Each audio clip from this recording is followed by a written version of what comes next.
Sisi kama taasisi ya moyo ya Jakaya Kikwete tumeamua kuanza kuwachunguza watu na tutafanya kambi ya siku 3 ambayo imeanza leo tarehe 13, tarehe 14 na tarehe 15 katika viwanja vya Henken hapa Kijichi kwa ajili ya kuchunguza watu afya zao.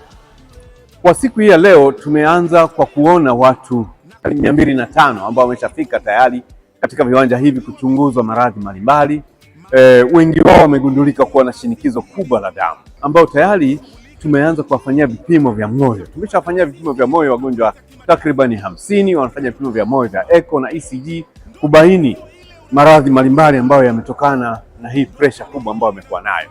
Wagonjwa wengine wamechunguzwa vinywa vyao, wagonjwa wengine wamechunguzwa macho, na wagonjwa wengine wameweza kuchunguzwa maradhi mengine yanayoendana na upasuaji na shida zingine kama sukari na uzito uliopindukia na sehemu nyingine kama hizo.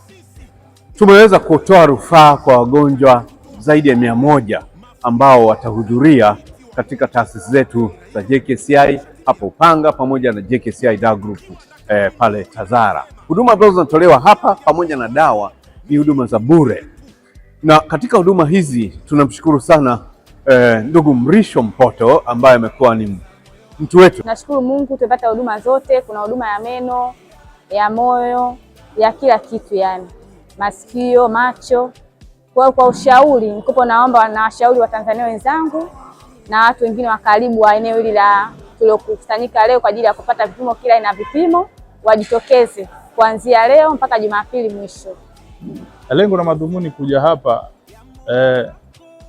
hii taasisi ya moyo ya Jakaya Kikwete kushirikiana na Wizara ya Afya ni kuja kupima afya yangu, magonjwa yasiyoambukiza. Kama nimekuja kupima moyo, nimepima pressure, nimepima meno, macho na maradhi mengine kwa ujumla. Kwa hiyo lengo na madhumuni ya mimi kupima ili kujua afya yangu, kwa sababu unapotembea mwanadamu lazima ujue afya yako.